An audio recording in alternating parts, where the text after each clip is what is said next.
A Vice cop is murdered in the line of duty, and 30-odd years later, it's still one of Miami Vice's saddest and most shocking moments.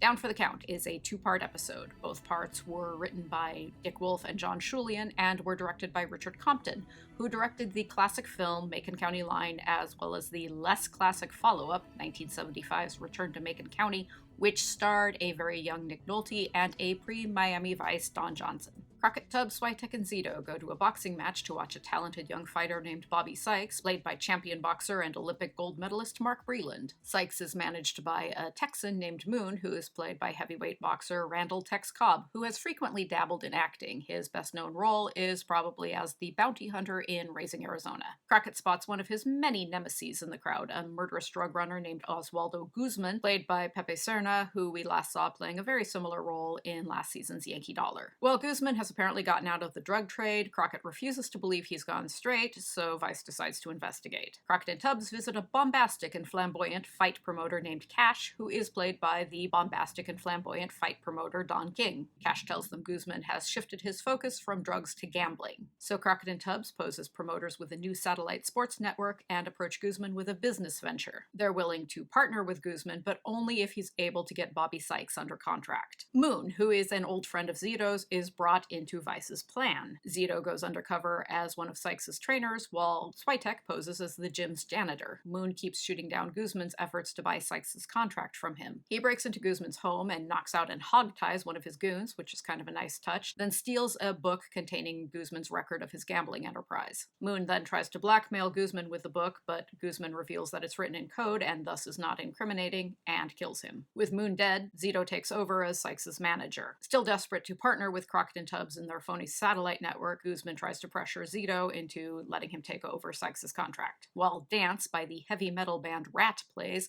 Sykes has a triumphant boxing match. Guzman agrees to Zito's terms for selling Sykes' contract, and they agree to meet in the morning to finalize the deal. Vice's plan is to have Zito wear a wire during this meeting and catch Guzman on tape talking about his gambling enterprise. The episode stops down so we can watch another long boxing match, and this one isn't even scored to a lively tune by Rat. After the match, Guzman's goons trap Zito in the gym. A short time later, while There's a River by Steve Winwood plays, Switek finds Zito in the shower with a syringe in his arm, dead.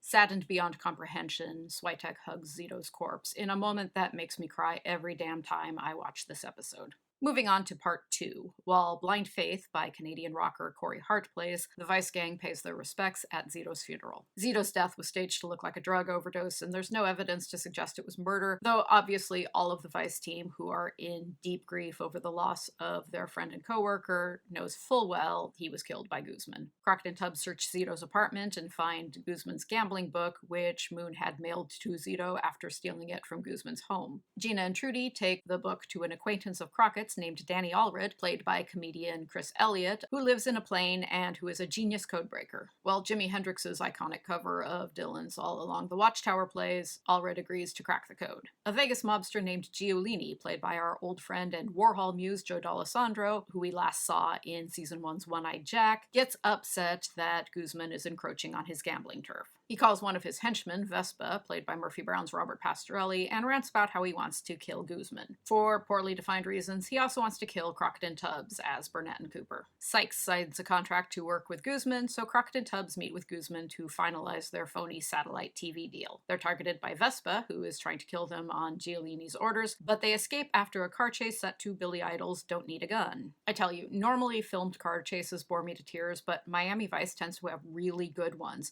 Largely because they're scored to great songs. If I'm ever pursued by murderous mobsters across the city in a high-speed chase, I hope Billy Idol is blasting from the stereo. Allred decodes the book, which reveals that Guzman has been fixing fights and Giolini has suffered huge losses as a result. While keeping both Guzman and Giolini under surveillance, Switek learns Giolini has ordered a hit on Guzman due to take place at a mall. Switek's first instinct is to let the hit be carried out to avenge Zito, but while I Want to Make the World Turn Around by the Steve Miller Band plays, he calls Crockett to fill him in, and Crockett and Tubbs hurry to the mall to stop the hit. Vice interrupts a gun battle in progress between Giolini's goons and Guzman's goons. Guzman takes a hostage, but Switek shoots and kills him. It ends with Switek, Crockett, Tubbs, and Bobby Sykes all toasting Zito's memory on Crockett's boat. For the life of me, I have no idea how many flamingos to give these episodes.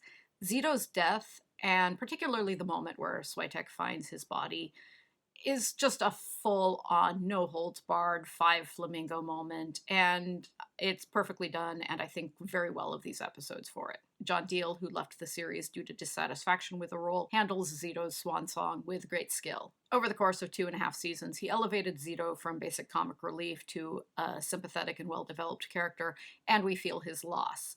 Back in the pilot episode, who could have guessed that someday we'd all be in tears over Zito? As Switek, Michael Talbot has never been better and will never be better on the show than he is in his moment of gentle, silent grief at finding his best friend's body. And there are lovely, subtle moments throughout the second part with each of our major characters processing his or her grief in their own way. Apart from that, Vice's whole plan to trap Guzman by having Crockett and Tubbs pose as satellite sports network promoters to get Guzman to buy out a boxer's contract so Zito, undercover as the boxer's manager, can somehow get Guzman on tape talking about his criminal enterprise is convoluted and borderline nonsensical. The only reason Vice is able to eventually put this one in the win column is that a Vegas mobster gets tired of Guzman ripping him off and sends mobsters to Miami to kill him, which is an awfully nice bit of Deus Ex Machina. Because it's a two-parter, that mess of a plot goes on, and it's padded out with so much boxing. While it's got this beautifully crafted tribute to Zito at the core of it, a lot of this episode's kind of a chore to get through. It does feature some nice performances. Randall Tex Cobb, Mark Breland, and Don King all do some nice work, despite not actually being actors, or at least not primarily actors. And the music choices are excellent. So I guess I'm going with 5 flamingos for Zitos' death and how it's handled, and 3 flamingos for everything else, and I'm going to average it out to 4 flamingos. We are halfway through the entire series. Next time, Crockett and Tubbs stumble into a scheme to assassinate a Cuban diplomat. I hope to see you then. Thank you very much for joining me, and have a great week.